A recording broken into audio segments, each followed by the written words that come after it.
Good morning po sa bawat isa sa atin at ngayon po ay linggo na naman at ito po ay magandang bagay na tayo po ay patuloy na magkaroon po ng pagbubuli-buli sa ating buhay, patuloy tayong mananampalataya, patuloy tayong maglingkod sa Panginoon at salamat sa Diyos na bagamat marami po tayong mga dinadaanan, mga sitwasyon sa buhay pero nanatili pa tayong buhay at nanatili po tayong makapaglilingkod po sa Diyos.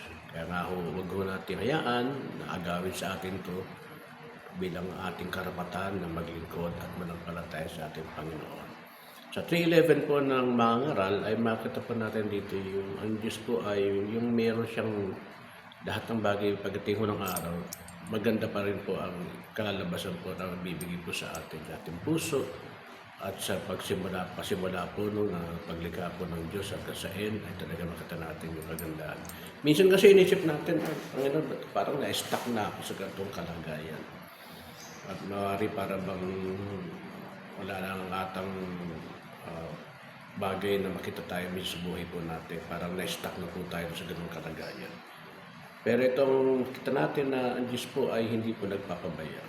Kaya naman ho, maganda na maanuhan po natin na wala pong nilikha ang Diyos na pangit.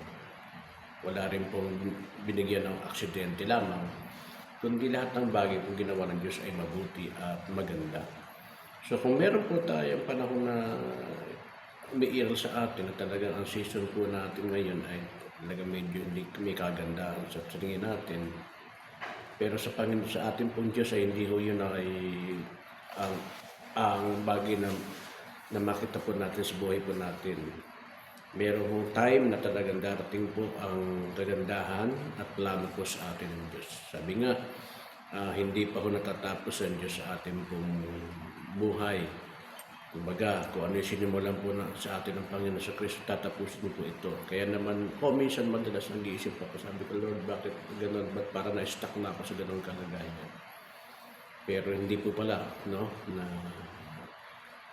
kapag binabanggit natin ito, ibig sabihin po ay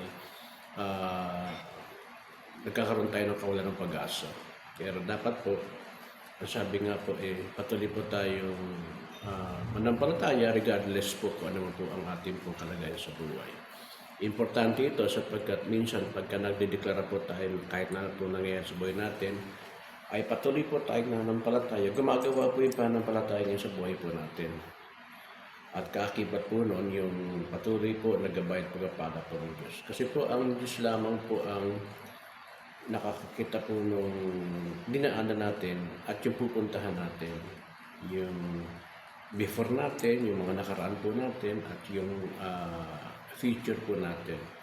Pangalawa po, nilalagay po ng Diyos sa puso natin yung mga bagay na ganyan mga katanungan, mga bagay na ganyan mga sitwasyon para mag-look forward po tayo sa eternal. Ibig sabihin, meron po tayong dapat na i-focus. Yung nga po yung buhay natin ay hindi lamang dito sa mundo, kundi meron talaga tayong totoong kalagayan sa buhay na mararanasan natin pagdating ho ng araw. Ito ang pinakamagandang bagay na mararanasan po natin sa ating buhay. Kaya nga minsan meron mga anak ng Diyos na kapag namatay, sabi po ng Biblia, to die, to live in Christ, to die is gain. Ibig sabihin, yung nabubuhay tayo, na nakakilala tayo sa Panginoon, pakinabang po yun dahil pagdating ng araw, once tayo ay dumating sa punto ng kawakasan ng buhay, magigain po tayo ng eternal life. At ginawa, sabi nga po pagdating ng araw, papawiin po ng Diyos yung mga luha po natin.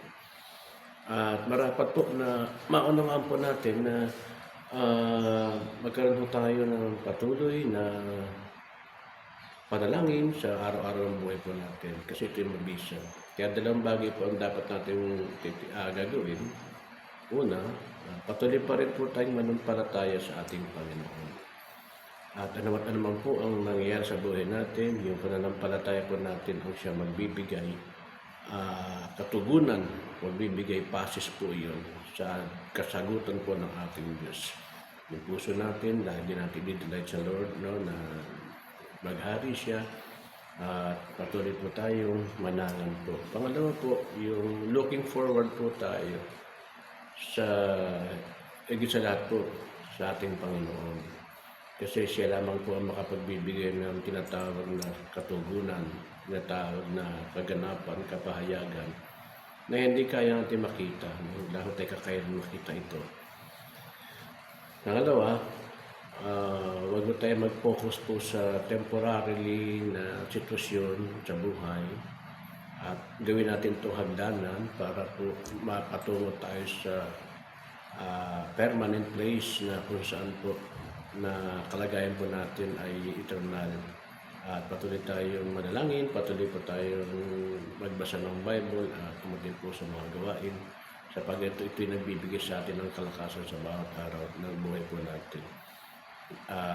Bagamat may mga tayong mga takot, pangamba na kinakaharap sa ngayon, pero tungtungan lang po natin ito at ito po ay magbibigay sa atin ng kapahayagan na sa darating ang araw, yung pagpapala po ng Diyos, yung breakthrough na dapat nating makuha, yung kalayaan, yung kapahayagan ng nakadikilaan ng Diyos, yung kalawalatian ng Diyos na mahayag po sa buhay natin. Salamat po and good morning.